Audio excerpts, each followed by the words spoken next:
Amen. Mais c'est la chaleur du Saint-Esprit. Amen. Dis-toi ça comme ça, que le Saint-Esprit te remplit par sa chaleur. Alléluia. Nous lui rendons grâce parce que nous avons commencé les travaux et par la grâce de Dieu, on espère vraiment avancer parce que lorsqu'il commence, il achève ce qu'il a entamé. Alléluia. C'est pour ça que le mur est ouvert et nous allons l'enfermer entièrement, s'il vous plaît, à Dieu d'ici dimanche. Et nous allons évoluer sur la rénovation de la salle. Amen. Aujourd'hui, vous avez certainement dû voir le thème qu'on va développer aujourd'hui pour ceux qui sont connectés au WhatsApp ou sur nos Facebook de l'église. Je vais traiter un thème qui est assez important. C'est un thème que le Seigneur m'a inspiré en semaine. Et je crois que c'est un thème qui concerne beaucoup d'enfants de Dieu, beaucoup de chrétiens. C'est pour ça que je me suis dit, il faut en parler. Et comme dans cette assemblée, nous traitons vraiment les vrais problèmes, pas qu'en comparaison des autres, mais certainement c'est notre fardeau, afin que chaque personne en ce lieu, qui vient en ce lieu, soit parfait pour Dieu, soit davantage façonné à l'image du Seigneur. Alléluia. Le thème aujourd'hui que je vais développer, c'est comment arriver à faire ce qu'on veut. Comment arriver à faire ce qu'on veut. C'est vrai qu'en le voyant comme ça, on ne comprend pas très bien ce que ça veut dire. Mais quand je vais le développer, vous allez comprendre de quoi je veux parler. Enfin, je veux parler du vouloir et du faire. Et c'est un vrai problème dans la vie de beaucoup d'enfants de Dieu. Une chose est d'avoir des bonnes volontés, de bonnes intentions, de bonnes résolutions, de bonnes décisions. Mais une autre chose est d'arriver de les faire, de les accomplir. C'est là qu'il y a le problème avec la majorité des personnes, des enfants de Dieu. Alléluia. C'est là qu'il y a le problème avec la majorité des personnes qui veulent plaire à Dieu, qui veulent honorer Dieu, qui veulent être en phase avec sa parole. C'est là qu'il y a le problème. C'est pas que dans leur cœur, il n'y a pas de bonnes résolutions. Il y a beaucoup de bonnes résolutions. Dans leur cœur, il y a beaucoup de bonnes dispositions. Il y a beaucoup de désirs pour plaire à Dieu. Mais le problème, c'est que dans la pratique, ils n'y arrivent pas. Ils faillissent dans le même niveau, au même moment, dans les mêmes endroits. Et c'est cela qu'on va traiter aujourd'hui. Pour que, par la grâce de Dieu, nous arrivons à faire ce qu'on décide au nom de Jésus. On veut, mais on n'arrive pas. On désire, mais on a du mal à faire. On commence, mais on ne termine pas. On prend la résolution d'arrêter, mais on retombe et on recommence. Cela est le train-train ou la marche de plusieurs enfants de Dieu. Beaucoup d'enfants de Dieu sont dedans. Une lutte perpétuelle à vouloir sans y arriver. Une lutte perpétuelle à décider sans arriver. Et beaucoup se retrouvent dans ce cercle qu'on va appeler un cercle vicieux. Donc comment faire? Comment arriver à faire ce qu'on veut? C'est la question que nous allons traiter aujourd'hui. Comment arriver à faire ce qu'on veut? C'est ce qu'on va traiter aujourd'hui. C'est la question que nous allons traiter aujourd'hui ensemble, afin que la vie, notre vie, plaise davantage au Seigneur, afin que notre vie glorifie davantage à Dieu, afin que nous puissions accomplir ce pourquoi Dieu nous a activés pour notre destinée, parce que le vouloir et le faire ne s'accomplit pas, ce n'est pas nécessaire que dans notre sanctification, dans notre désir de plaire à Dieu, mais c'est celui-ci nécessaire dans l'accomplissement de notre destinée. On doit faire des choses pour que notre vie avance, mais on n'arrive pas à le faire, pendant qu'on a la volonté et les moyens, alléluia, de pouvoir le faire. Nous allons lire un verset, que notre verset de base, qui en parle clairement. On parle d'un homme de Dieu qui a ce problème-là avec nous. Romains 7, 14, c'est l'apôtre Paul. Il dit, nous savons en effet que la loi est spirituelle, mais moi je suis charnel, vendu au péché. C'est l'apôtre Paul qui dit. Ensuite il dit, car je ne sais pas ce que je fais, je ne fais point ce que je veux, et je fais ce que je hais. Il dit, je ne fais point ce que je veux, et je fais ce que je hais. Or, si je fais ce que je ne veux pas, je reconnais par là que la loi est bonne. Et maintenant, ce n'est plus moi qui le fais, mais c'est le péché qui habite en moi. C'est ce qui est bon, je le sais. Il dit, ce qui est bon, je le sais, n'habite pas en moi, c'est-à-dire dans ma chair. J'ai la volonté, mais non le pouvoir de faire le bien. J'ai la volonté, mais non le pouvoir de faire le bien. Au verset 19, car je ne fais pas le bien que je veux, et je fais le mal que je ne veux pas. C'est écrit dans la Bible. Car je ne fais pas le bien que je veux, et je fais le mal que je ne veux pas. Au verset 6, et si je fais ce que je ne veux pas, ce n'est pas plus moi qui le fais, c'est le péché qui habite en moi. Je trouve donc en moi cette loi. Quand je veux faire le bien, c'est le mal qui s'attache à moi. Quand je veux faire le bien, c'est le mal qui s'attache à moi. Verset 22. Car je prends plaisir à la loi de Dieu selon l'homme intérieur, mais je vois dans mes mains une autre loi qui lutte contre la loi de mon entendement et qui me rend captif de la loi du péché qui est dans mes membres. Verset 24. Misérable que je suis, qui me délivrera du corps de cette mort. Quand nous lisons ce verset, nous pouvons nous rendre compte que l'apôtre Paul, de plusieurs manières a dit qu'il a envie de faire le bien, mais il n'arrive pas. De plusieurs manières a dit qu'il veut faire ce qu'il veut, mais il n'arrive pas à faire ce qu'il veut. De plusieurs manières il a dit, quand je vais faire le bien, c'est le mal qui s'attache à moi. On a 4 passages qui en parlent. Le passage 1, c'est « Je ne fais point ce que je veux et je fais ce que je hais. Je ne fais point ce que je veux et je fais ce que je hais. » Passage 2, « J'ai la volonté, mais non le pouvoir de faire le bien. » C'est-à-dire, dans ton cœur, tu veux te sanctifier. Tu veux faire les choses bien. Tu veux pas te fâcher. Tu veux pardonner. Mais tu as toute cette volonté, mais tu n'arrives pas à faire ce qui est bien. Verset 3, je ne fais pas le bien que je veux et je fais le mal que je ne veux pas. Je ne fais pas le bien que je veux et je fais le mal que je ne veux pas. C'est l'apôtre Paul qui dit, et par verset 3, la 4e fois qu'il dit ça, il dit, quand je veux faire le bien, le mal est attaché à moi. On sent dans ses écrits quelqu'un, pas déprimé, mais fatigué, de ne pas pouvoir arriver à faire ce qu'il veut. Fatigué de ne pas pouvoir arriver à faire ce qu'il a décidé. Et ça, c'est le problème de beaucoup d'enfants de Dieu qui veulent plaire à Dieu.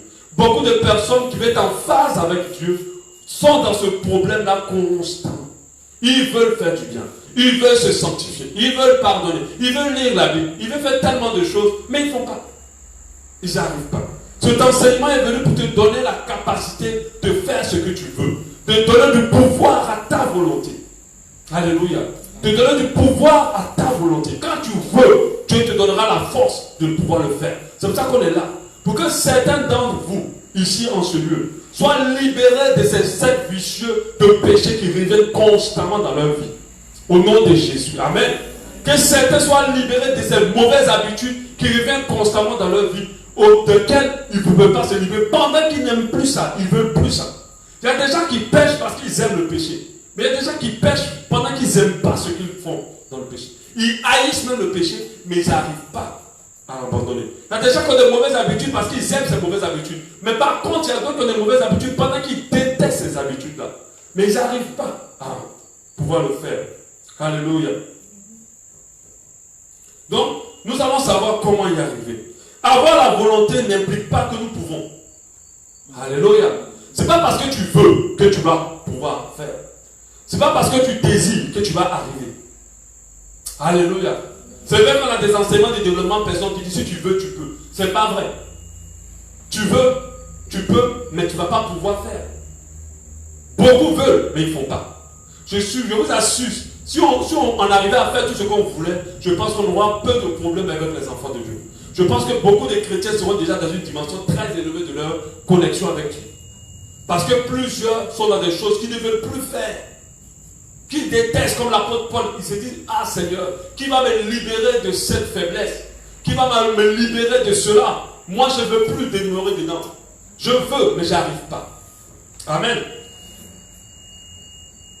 On peut savoir très bien quoi faire, mais ne pas avoir la force de le faire. On peut savoir très bien quoi faire, mais ne pas avoir la capacité de le faire. On sait très bien ce qu'on s'apprête à faire est mal. On sait très bien que ce qu'on s'apprête à faire est mal, mais on n'arrive pas à se retenir de le faire.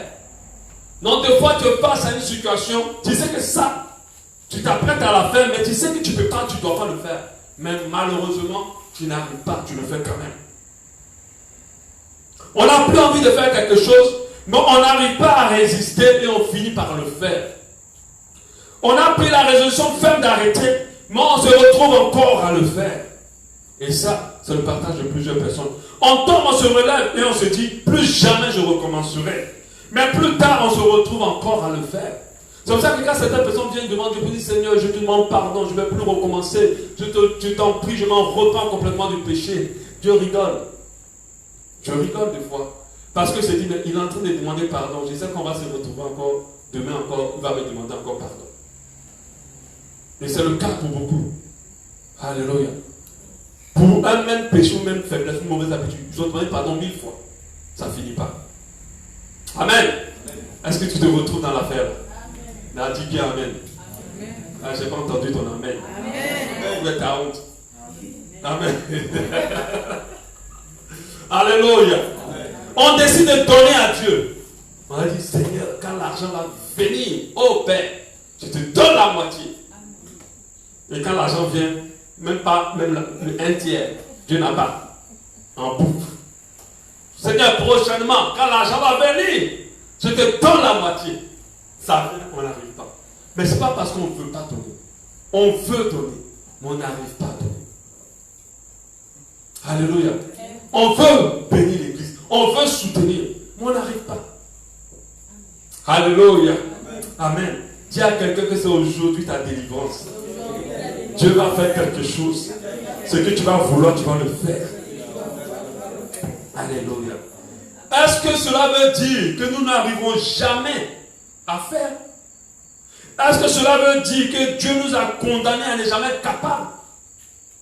C'est faux. C'est pas ce que ça veut dire. Alléluia.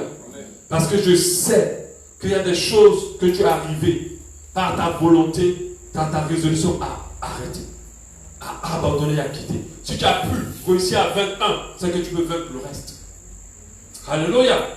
Si ta volonté a pu te permettre de surmonter une épreuve, alors cette même volonté que Dieu t'a donnée te permettra de surmonter toutes les autres épreuves. Et ça, tu dois le mettre dans ton esprit. Parce que celui qui croit que c'est impossible, cela ne sera jamais possible pour lui. Amen. Parce qu'il y a deux qui sont aux yeux pour dire c'est pas possible. Je vais peut-être diminuer la cadence, mais je sais que je vais rester dedans jusqu'à ce commentaire. Mais c'est faux au nom de Jésus. Parce que Dieu peut te libérer. Et Dieu va te libérer au nom de Jésus. Alléluia. Dans la Bible, David a été confronté à cela. Quand il a vu cette belle femme qui se lavait, il savait qu'il ne devait pas la toucher. Je suis convaincu qu'il ne voulait pas la toucher. Mais il l'a quand même touchée. Lui avait un enfant, jusqu'à aller tuer son mari. À ce stade, on ne peut plus dire que c'est exprès. On dit que là, toi même qui est allé dans le péché, même tu es allé te laver. Et c'est comme ça que David s'est affaibli. Alléluia. Tu sais que tu dois quitter un péché, quitter la convoitise, quitter la pornographie, le vol, les querelles, les médisants, les calomnies, la fornication, la paresse. C'est-à-dire qu'à partir d'aujourd'hui, je ne vais plus dire du mal de quelqu'un, je ne vais plus calomnier quelqu'un, je ne vais plus critiquer quelqu'un. Mais tu finis de dire ça, et puis le même jour même là, tu critiques. Ou bien le lendemain, tu critiques. Même tu critiques, mais plus grave de ça, tu médis même. Tu sais ça. Mais de tout ton cœur, tu vas arrêter. Mais jamais tu n'as pu arrêter. Tu sais que tu dois te lever tous les matins pour prier, pour méditer la parole de Dieu, aller à l'église tous les jours qu'il y a réunion de culte. Mais quand l'heure de l'église est arrivée, c'est là que toute la paresse du monde tombe sur ton dos. C'est là que tu n'as plus envie de sortir. Quand tu l'heure pour prier là, mais c'est là que ton lit qui est dur là devient intéressant. C'est là que le lit là devient intéressant, tu as envie de dormir. Tu veux prier tous les matins. Je suis sûr que si on demande à tout le monde ici, à quelle heure tu aimerais te lever pour prier, chacun va dire 5 heures, 4 heures, 3 heures. Je veux, mais tu n'arrives pas. Quand le réveil sonne, tu le tais, tu le fais taire et tu continues. Or tu veux. Ce n'est pas que tu ne veux pas te lever pour prier. Il y a des gens qui ne veulent même pas se lever pour prier et ça ne les intéresse même pas la prière du matin. Mais je sais qu'il y a certains parmi vous, je crois que la majorité même de vous ici veulent prier tous les matins, veulent lire leur Bible, méditer la parole de Dieu, être tout le temps à l'église, communion avec les frères. Mais votre volonté ne vous donne pas forcément la capacité de pouvoir faire. Tu sais que tu dois te mettre au travail. Avancer, c'est un projet important. Finis ce que tu avais commencé. Bosser un peu plus. Réviser tes cours. Écrire un livre. Monter une affaire. Tu as le pouvoir de faire ça. Mais tu n'arrives pas. Tu sais que tu dois déposer un dossier. Tu sais que tu dois faire telle chose. Finaliser quelque chose. Tu as un grand projet dans ton esprit. Que Dieu dit ça. C'est avec ça que je vais te bénir. Tu es convaincu de ça. Mais jamais tu n'es arrivé à avoir la force de commencer.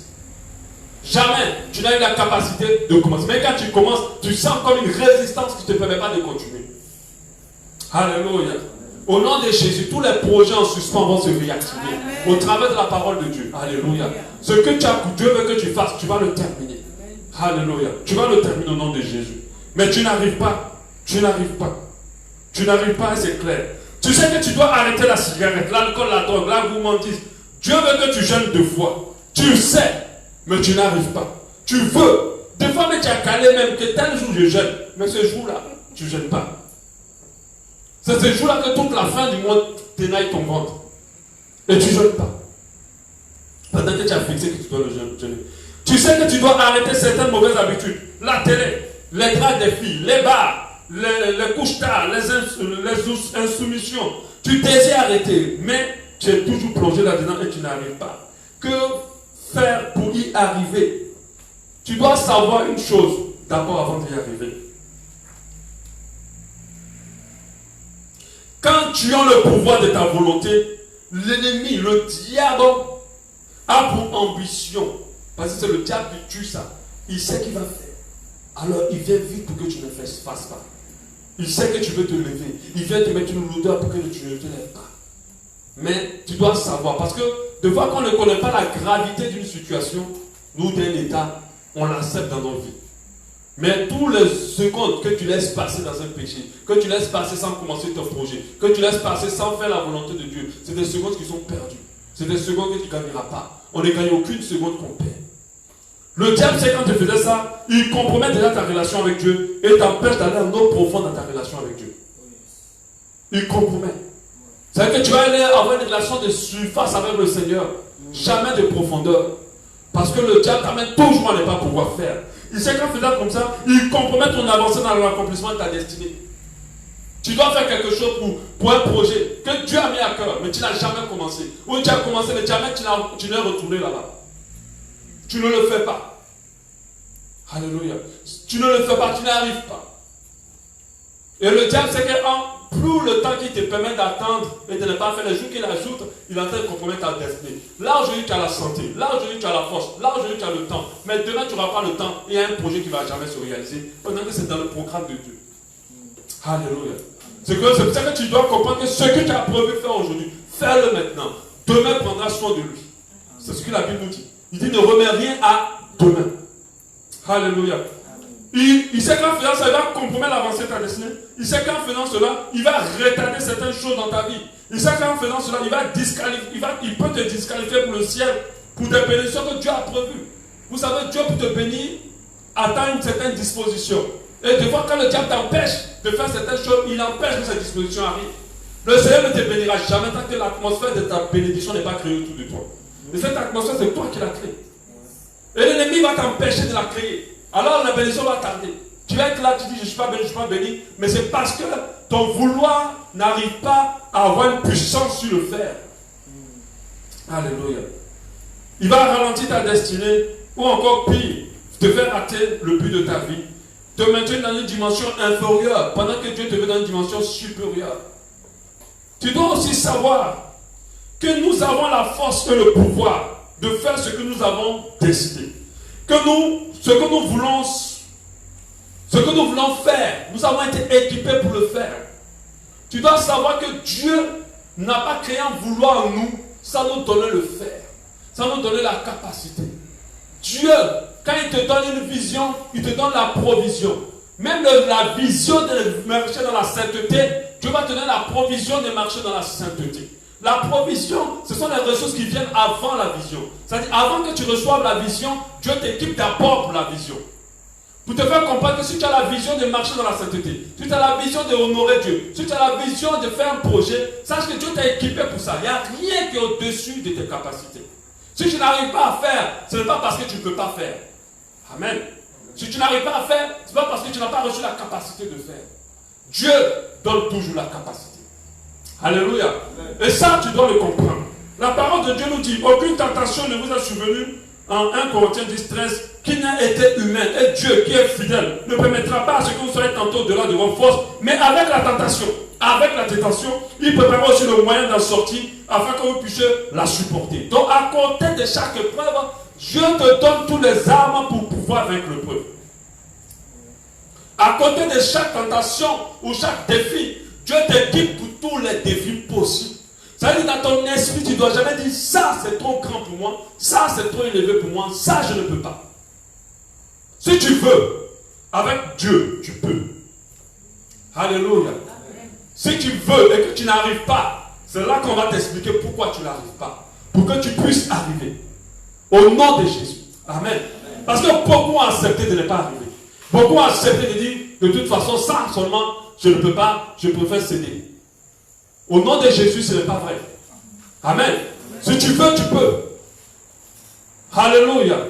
L'ennemi sait que la foi, elle est la force, elle est la puissance de l'action, de la réalisation.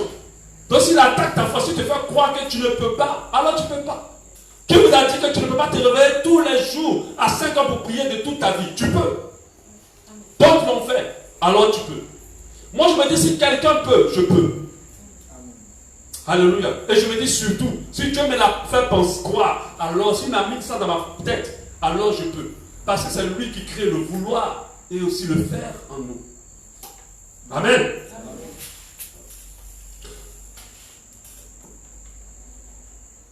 Pour te faire comprendre que ce verset-là, tu n'arrives pas parce que tu n'as pas la force de faire, pas parce que tu n'as pas reçu la capacité. Tu n'arrives pas parce que tu ne veux pas, parce qu'il y a un autre problème ailleurs. Tu n'arrives pas parce qu'il y a d'autres choses qui sont créées et qui t'empêchent de faire. Sinon, tu es équipé. C'est comme tu es là, tu es en face de, comment dire ça, d'un moustique que tu n'arrives pas à tuer. Il ne bouge pas, tu n'arrives pas à le tuer. Tu n'arrives pas à le tuer parce que tu ne l'as pas tapé. Sinon, si tu le tapes, tu vas le tuer.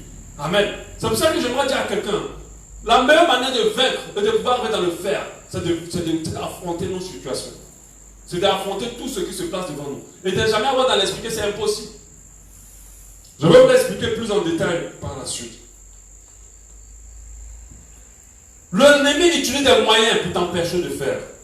L'ennemi utilise des moyens pour que ta volonté ne se matérialise pas. Et je vais te donner les différents moyens. J'en ai trouvé, je crois, 5.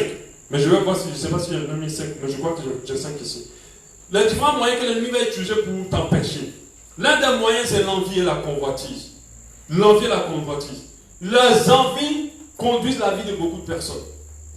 Ils veulent, ils savent que c'est mauvais, mais tellement l'envie est là, ils n'arrivent pas à tenir, à résister, ils cèdent. Ils savent que c'est mauvais, tellement la convoitise a été chargée déjà dans l'esprit. Ils n'arrivent pas, ils cèdent. Mais l'ennemi tue beaucoup les envies. C'est que tu es là, tu ne veux pas, tu ne veux plus. Tu as décidé que ce n'est plus bon. Mais l'envie est tellement forte que tu cèdes pendant que tu ne veux pas céder. Pendant que tu ne veux pas faire. Alléluia.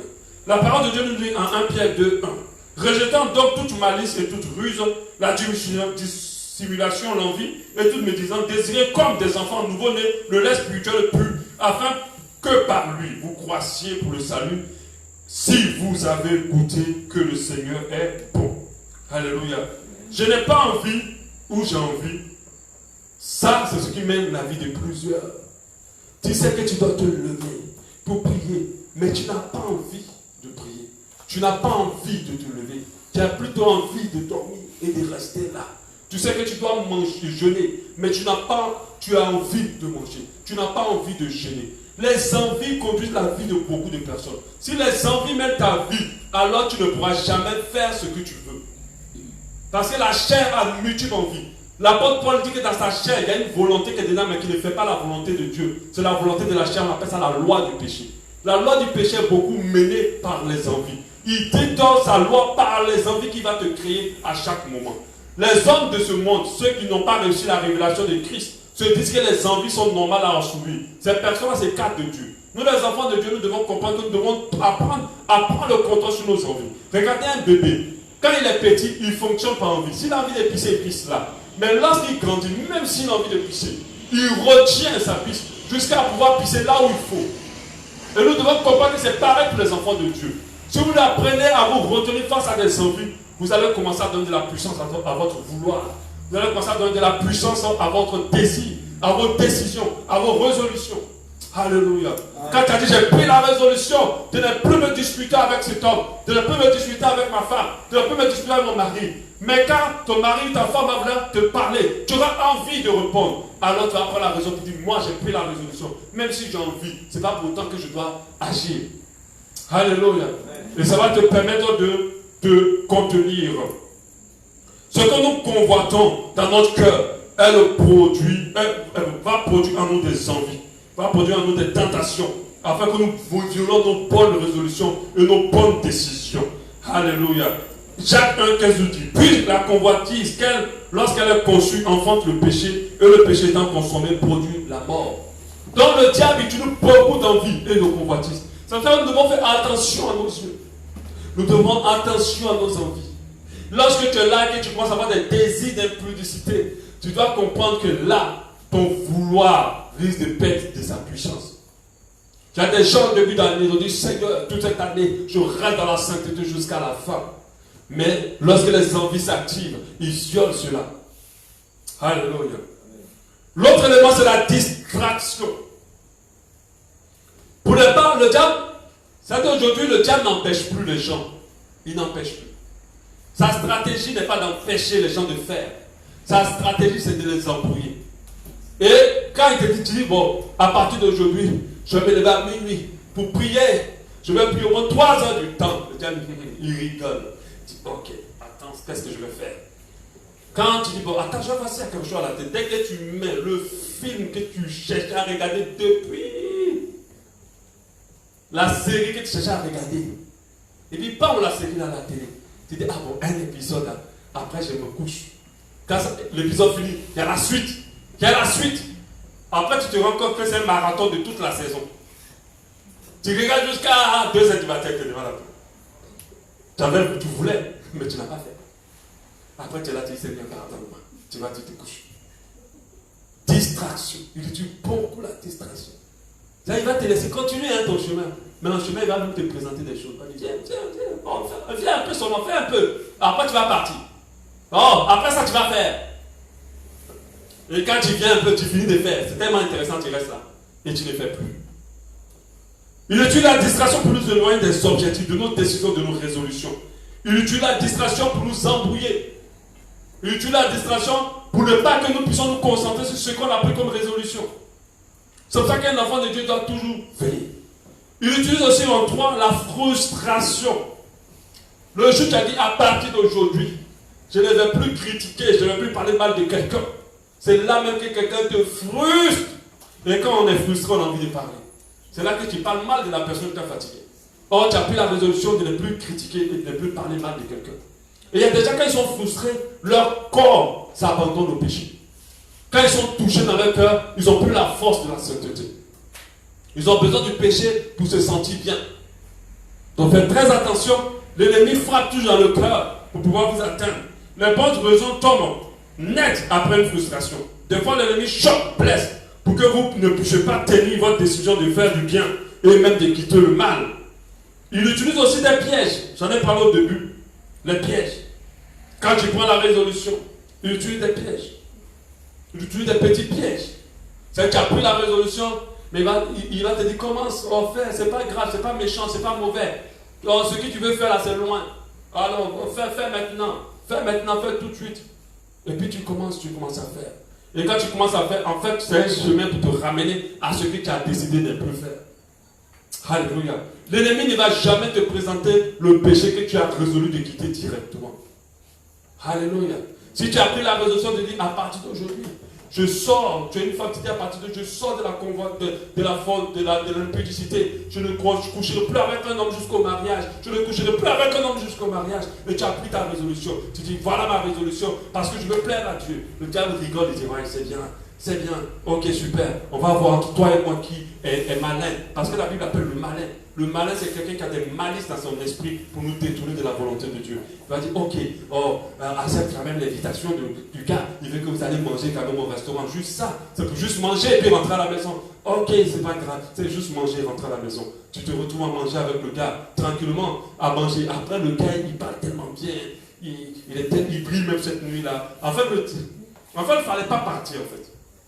On ne va pas partir là. Et puis ce jour-là, ah non, mais je vais t'accompagner.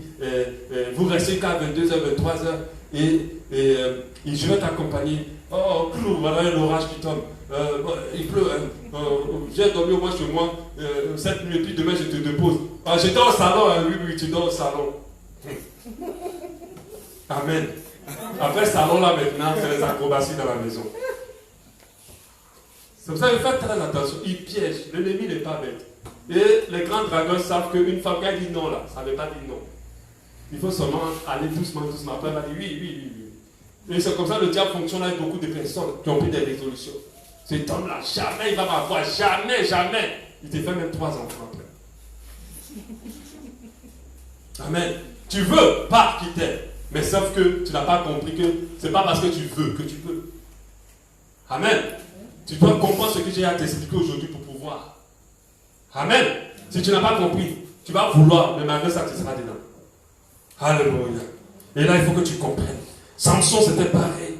Il s'est dit, cette femme-là, oui, c'est juste une femme. Elle ne va pas m'arracher mon pouvoir. Je restais toujours puissant. Bon, mais cette femme-là a pris tout son pouvoir. Il ne comprenait pas qu'il était déjà piégé. Le jour où il a accepté de se marier à une femme qui n'honore pas Dieu, il était déjà dans un piège. Et ce piège-là enlevait tout son pouvoir. Des fois, ce à quoi tu ne trouves aucun mal est un piège pour te ramener dans le mal. Ce à quoi tu dis qu'il n'y a rien, c'est un piège pour t'amener dans le mal. Et un autre moyen qu'il utilise aussi pour nous faire briser notre résolution, c'est le péché. C'est le péché. Alléluia. Il utilise le péché. Si vous n'êtes pas affranchi d'un péché, vous n'aurez pas le pouvoir de le surmonter. Il faut que Dieu vous affranchisse. Le diable va t'amener dans le péché, va t'attacher au péché. Tu dois pouvoir être affranchi pour que ton vouloir soit ton fer. Alléluia. Si tu n'es pas affranchi, ton vouloir ne sera jamais ton fer. C'est pour cela qu'il faut chercher à prier pour que Dieu intervienne dans ta vie, pour te libérer, afin que ton vouloir soit ton fer. Alors, on va arriver à la dernière partie. Comment arriver à faire ce qu'on veut? Comment arriver à faire ce qu'on a décidé? Comment arriver à faire ce qu'on a résolu? Je vous assure, c'est un enseignement que je donne aujourd'hui après avoir échoué plusieurs fois. Et j'ai fini par comprendre. J'ai fini par réaliser. Et cela, mon vouloir a une puissance maintenant. Avant, ce n'était pas le cas. Je veux plaire à Dieu, mais je n'y arrive pas. Alléluia. Amen. Donc, comment arriver à faire ce qu'on veut? 1. Le Seigneur lui-même nous a donné en Matthieu 26, 41. Veillez et priez, afin que vous ne tombiez dans la tentation. L'esprit est bien disposé, mais la chair est faible. Il dit que toi, ton esprit là, tu es sain, mais ta chair là, c'est le péché. Si tu ne veilles pas, tu ne pries pas. Ce n'est pas possible pour toi de tenir. Ce n'est pas possible pour toi de résister. Ce n'est pas possible pour toi de ne pas pouvoir ne pas faire. Alléluia. Lorsque nous veillons, c'est-à-dire nous faisons attention à nos voix, attention à nos paroles, attention à nos regards, attention à nos oreilles. Lorsque nous veillons, nous faisons attention à nos marches, attention à nos décisions. Et lorsque nous prions, c'est-à-dire que nous passons du temps dans la présence de Dieu, alors nous recevons la force qui nous donne la capacité de faire ce qu'on veut. Alléluia. C'est que si tu n'as pas de vie de prière, jamais tu n'arriveras à faire ce que tu veux. Si tu n'as pas de communion avec le Seigneur, quelle force tu vas recevoir pour pouvoir résister contre le diable? Aucune. Parce qu'à chaque fois que nous prions, nous nous connectons à la source de force qui nous donne la capacité de faire ce qu'on veut. Alléluia. Donc si tu ne passes pas du temps dans la prière, malgré toute ta bonne volonté, tu ne pourras jamais te sanctifier. Si tu ne passes pas du temps dans la prière, même malgré toute ta bonne volonté, la paresse et beaucoup de choses vont prendre place dans ta vie. Et tu ne feras pas ce que tu dois faire. Un autre élément aussi, c'est prier sans cesse. C'est vrai que ça a l'air d'être pareil, mais ce n'est pas pareil. Prier sans cesse, c'est à chaque moment demander à Dieu. Ne pas se battre nous-mêmes. Ne pas résister nous-mêmes. À chaque moment que tu te trouves face à une situation, tu dois dire, je dois commencer par la prière. Je dois toujours avoir le réflexe de prier. Je ne veux pas me battre moi-même. Beaucoup de personnes se débattent avec les situations. Et ils n'ont pas le réflexe de dire, je prie. Il faut prier. Prier sans cesse, c'est-à-dire sans limite. Sans limite, tu dois prier. Sans limite. À chaque fois que tu te trouves confronté à une situation, tu pries. Parce que quand la tentation commence, il se dit que ce n'est pas le moment de prier. Même quand la tentation commence, c'est là même que tu dois prier.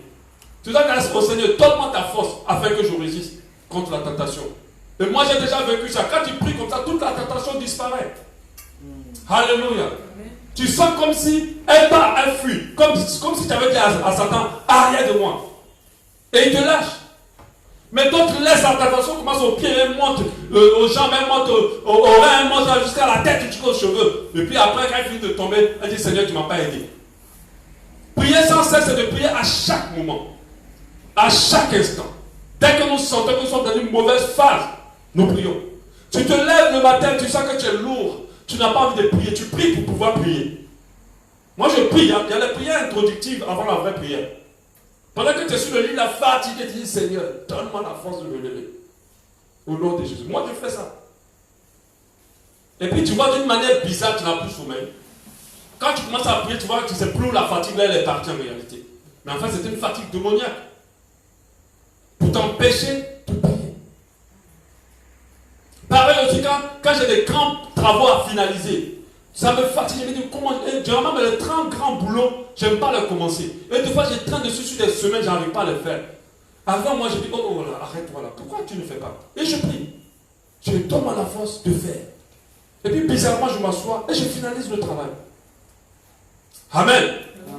Priez sans cesse. N'attendez pas, ne vous débattez pas avec vos situations. À chaque fois, priez. La Bible dit en Jean 7, 24. Jusqu'à présent, vous ne m'avez rien demandé. Demandez, vous recevrez afin que votre joie soit parfaite. Il dit jusqu'à présent, tu n'as pas demandé. Tu te débats avec ta situation. Tu te débats avec ton péché. Tu te débats avec ta faiblesse. Mais tu ne demandes rien à Dieu. Il faut demander. L'autre élément, c'est garder son cœur pur. Si tu ne gardes pas ton cœur, alors ta vie ne peut pas être dans ton vouloir. Parce que le cœur emmagasine tout ce que tu vas être. Le cœur te fait. Si ton cœur n'est pas préservé de toutes les mauvaises pensées, si tu passes ton temps à murmurer contre quelqu'un, tu vas avoir du mal. Si toi tu as pris la résolution de ne plus me dire, tu vas avoir du mal de ne plus me dire de cette personne. Il faut purifier ton cœur tous les jours. Garder ton cœur. Quand tu gardes ton cœur, tu as la force de faire. Tu as la force. Parce que c'est ton cœur qui te fait. Ton cœur, c'est toi. C'est pour ça que Dieu ne regarde pas ailleurs. La Bible dit il regarde au cœur. Quand il regarde au cœur, il sait qui tu es exactement. Amen. Donc si tu purifies ton cœur, alors tu vas avoir le vouloir. Tu vas pouvoir y arriver. Tu vas pouvoir y arriver. Alléluia. Et la meilleure manière de purifier son cœur, c'est de veiller à ne pas murmurer. C'est de veiller à ne pas murmurer, à ne pas, comment on appelle ça? Ruminer, pardon, c'est ce que je cherchais. Ruminer sur les mauvaises actions. Ruminer sur les mauvaises pensées. Le diable va te donner de mauvaises pensées à chaque fois. Vous savez, avec l'envie de se créer, surtout pour la publicité ou la masturbation, tout le reste, il faut que ça commence par une pensée. Une envie ne se crée pas dans le vide. Mais cette pensée, ce sont les pensées de ton cœur. Si tu la développes, alors tu créeras l'envie. Et toi qui as résolu de ne plus tomber, tu tomberas. Alléluia. Comptez sur la force de Dieu. Philippiens 4,13 dit, je puis tout par celui qui me fortifie. Alléluia. De toi-même, tu ne peux pas. Mais Dieu a mis sa force en toi. Et tu dois réclamer sa force. Tu dois invoquer sa force. Dans les moments de faiblesse, tu dois dire, Seigneur, je ne suis rien, je ne suis capable de rien. C'est toi qui me donnes ta force. Donne-moi ta force, que je réussisse et que je tienne. Donne-moi ta force et que je ne tombe plus jamais. Donne-moi ta force et que je ne cède plus jamais. Tu dois le dire dans tes prières. Alléluia. Regardez ce passage-là de Philippiens 2, 12, 1. Ainsi, mes bien-aimés, comme vous avez toujours obéi, travaillez à votre salut avec crainte et tremblement, non seulement comme en ma présence, mais bien encore maintenant que je suis absent. Car c'est Dieu qui produit en vous le vouloir et le faire selon son bon plaisir. C'est-à-dire que s'il t'a donné une envie, ou un désir ou une résolution, c'est lui qui te donne la force de pouvoir accomplir. Il crée en toi le vouloir et le faire. Mais il y a un passage encore plus intéressant. Ésaïe 40, 21.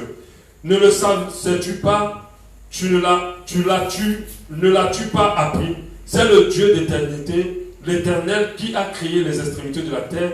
Il ne se fatigue point, il ne se lasse point. On ne peut sonder son intelligence. Regardez au verset 29. Il donne la force à celui qui est fatigué. Et il augmente la vigueur de celui qui tombe en défaillance. Les adolescents se fatiguent et se lassent et les jeunes hommes chancellent. Verset 31. Mais ceux qui se confient en l'Éternel renouvellent leur force.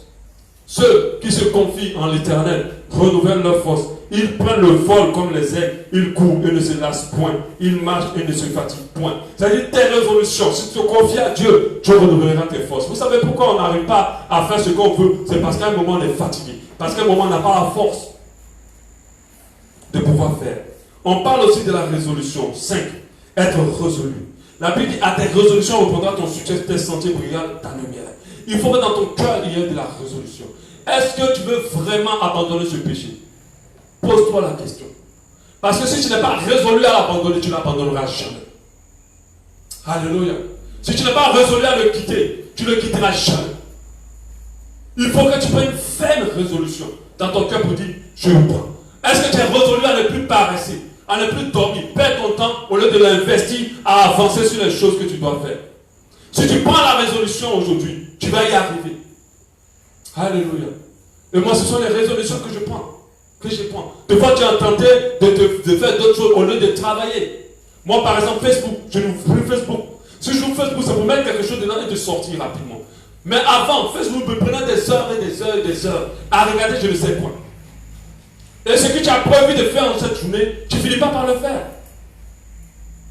Ce que tu as prévu, tu as résolu de terminer, tu finis pas. Tu ne fais pas. Et j'ai pris la ferme résolution de ne plus passer mon temps sur Facebook. Donc du coup, quand je suis devant l'ordinateur, si je veux mettre quelque chose, je mets. Après je ferme et je quitte. Mais c'est une résolution. Même quand je prends un peu de temps, je ne me rends compte pas. Ma résolution, on dit, ah non, tu avais dit que tu arrêtais. Et j'arrête. On arrive à arrêter, ou on arrive à faire ce que nous avons mis dans notre cœur comme une résolution. Parce que la Bible dit, à tes résolutions, reposera ton succès. S'il n'y a pas de résolution ferme dans ton cœur, il n'y aura pas de succès. Tu n'y arriveras pas. Alléluia. Il faut que ce soit une ferme résolution. Un autre élément 6, demeurer dans la parole. Josué 1:8. Que celui de la langue ne se loigne plus de ta bouche, mais le jour et nuit pour agir fidèlement selon tout ce qui est écrit. Pour agir fidèlement selon tout ce qui est écrit. Quand c'est alors que tu auras du succès dans tes entreprises, c'est alors que tu réussiras. Alors la Bible dit, demeure la parole. La parole de Dieu nous donne une force surnaturelle de faire ce qu'on veut. La parole de Dieu nous donne une force surnaturelle de ne plus être sous la domination du diable. La parole de Dieu nous donne une force surnaturelle de ne plus être emmené par la chair. Elle nous permet d'affaiblir la chair et de vivifier l'esprit. Alléluia. Donc vous devez demeurer dans sa parole pour agir fidèlement, pour pouvoir réussir dans votre entreprise, pour pouvoir réussir pour pouvoir réussir, avoir du succès dans votre entreprise et réussir. S'éloigner des mauvaises compagnies. 1 Corinthiens 15-33. Ne vous y trompez pas, les mauvaises compagnies corrompent les bonnes mœurs. Tu dois comprendre qu'il y a certaines choses que tu n'arrives pas aujourd'hui à faire, c'est parce que tu ne marches pas avec des bonnes personnes. C'est parce que tu ne marches pas avec des bonnes personnes. Parce que tes proches ne sont pas des bonnes personnes. Tu dois apprendre à éloigner des gens. Tu as pris la résolution de ne plus critiquer. Mais les personnes que tu fais t'accompagner sur des gens qui aiment critiquer. Alors tu n'y arriveras jamais. La Bible dit que les mauvaises compagnies corrompent les bonnes mœurs. Il faut t'en éloigner. Tu as pris la résolution de ne plus tomber dans l'impudicité. Mais la fille avec qui tu parles toujours, elle dégage le secret. Elle a un esprit des eaux. Mais toi-même tu sais ça. Mais tu veux toujours parler avec elle, marcher avec elle. Tu dois t'éloigner d'elle. Parce que cette fille-là ne te fait pas un bon effet. Tout le fait qu'elle fait en toi, c'est d'activer tes sens charnels. Tu dois t'en éloigner. Alléluia. Tu dois t'en éloigner. Les mauvaises compagnies corrompent les bonnes mœurs. Si tu marches avec des gens qui sont paresseux, qui sont sans ambition, tu vas voir que toi aussi tu seras paresseux et sans ambition. Au lieu de faire des choses, tu ne les feras pas. Tu vas faire comme eux. Tu vas t'aligner comme eux. Tu n'auras même pas la motivation. Le jour où tu vas travailler, on va dire, mais toi, tu travailles trop. Tu travailles trop. Et ces compagnies-là vont te décourager. Par rapport à l'école, il y a des étudiants qui sont de mauvaises compagnies. Ils savent ce qu'ils comptent. Ils savent comment ils gagnent leurs notes. Mais quand ils sont avec toi, ils ne t'encouragent pas à bosser. Ils ne t'encouragent pas à travailler. Ils te traitent même pour une bosseuse ou un bosseur. On se moque même de toi. Ce sont des mauvaises compagnies. Du coup, tu veux bosser, mais tu n'y arrives pas parce que tu es influencé par ce qu'elles disent. Vous savez, la parole de nos proches ont une puissance. La parole est une puissance. Quand vous marchez avec de mauvaises personnes, ce qu'ils disent, faites attention. Ces choses ont de l'influence sur vous. C'est pour cela que quand quelqu'un parle 2-3 paroles qui n'ont pas de bons buts, qui n'ont pas de bons effets, faites attention, éloignez-vous de cette personne. Éloignez-vous de cette personne. C'est comme ça que beaucoup d'hommes sont venus à l'adultère, parce qu'ils ont marché avec des amis qui leur ont fait croire que ce n'est rien. Pendant que eux, ils se sont dit ma femme jusqu'à la mort. Mais ils ont marché avec des gens qui ont montré qu'elle allait avec d'autres femmes, c'est rien, tant que tu restes fidèle à l'autre. Et quand quelqu'un te répète ça constamment, même si tu n'es pas d'accord, un jour tu vas l'accepter, un jour tu vas tomber. Malgré que tu ne veux pas tomber. Alléluia. C'est pour ça qu'il faut que actuellement tu scrutes ton compagnie. Tu vois qui marche avec toi, qui est proche de toi, qui tu fréquentes. Et écarte tous ceux qui n'ont pas une vie qui glorifie Dieu. Tu peux parler avec eux, mais il ne faut pas qu'ils soient tes proches, il ne faut pas qu'ils soient tes compagnons. Alléluia. Et l'autre élément, c'est la crainte de Dieu.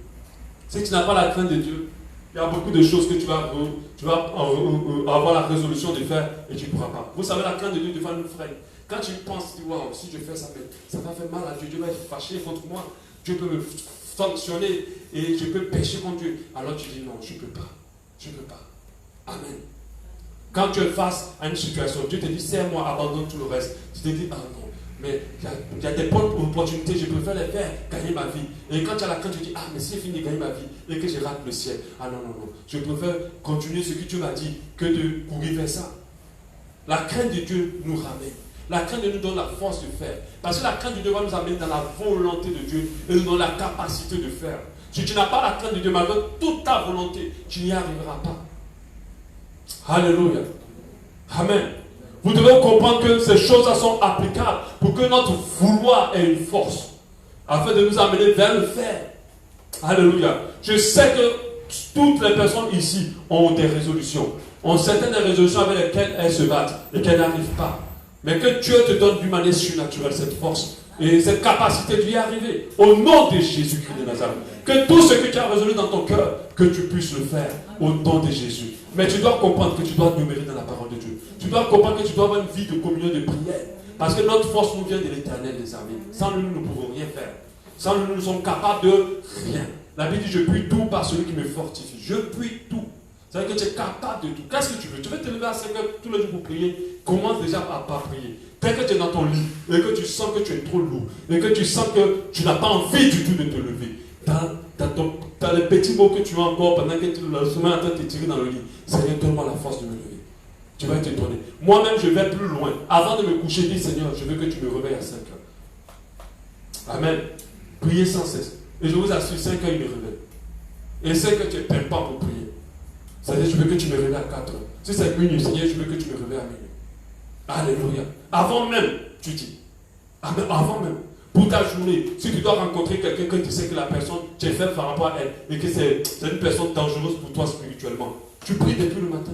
Seigneur, donne-moi la force lorsque je vais rencontrer cette personne que j'ai le dessus spirituellement.